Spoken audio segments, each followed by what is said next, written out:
So along the Lachine waterfront, there's a few buildings that are tremendously old, including the original fur trading post, which is a good number of miles down the coastline. This unassuming little, not so little, stone farmhouse is one of the oldest in the city.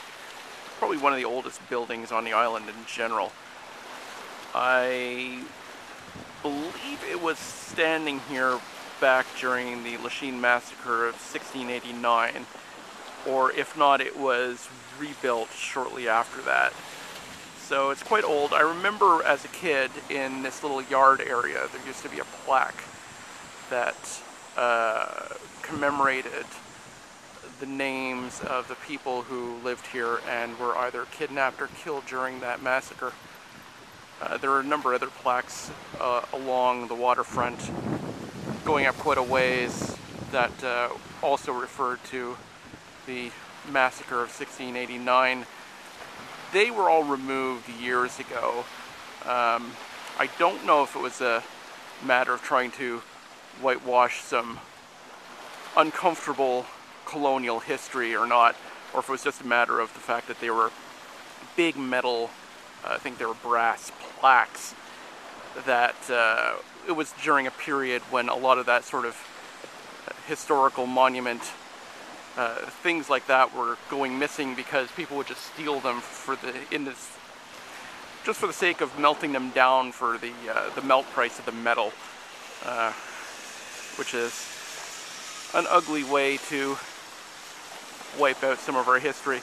Those plaques, I think, were installed for one of the big anniversaries of the massacre, I think in 1939, so they were around for most of my life and then just vanished, seemingly overnight, never to be replaced.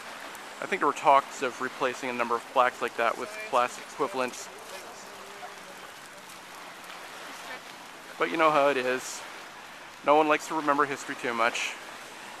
It's most people's least favorite subject in school, so you gotta get rid of all that stuff. But I still like this house. It's back on the market apparently. Last I was down here, it was, the signs are up front there, it was on the market from Sotheby's. I don't know if it just failed to sell and they switched real estate brokers or not, or if someone bought it and then is trying to flip it. But it was, as I recall, a price tag well in excess of $1 million, so kind of out of our market range. Probably out of yours too.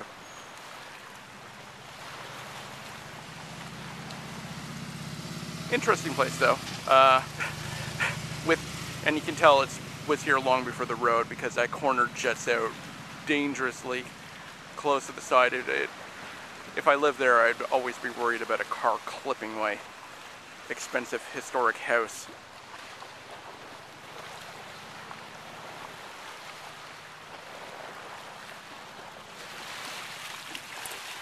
And there's the water. Dorval Island on the right. What's it? Dixie Island, I think it's the official name, although everyone ever called that little spot of land Bush Island. It is just a thorny little wasteland.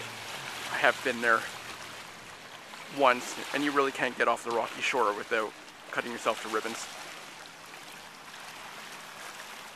So that's my second part of my Lachine tour for today. Do another one of these with one of my favorite houses in Lachine.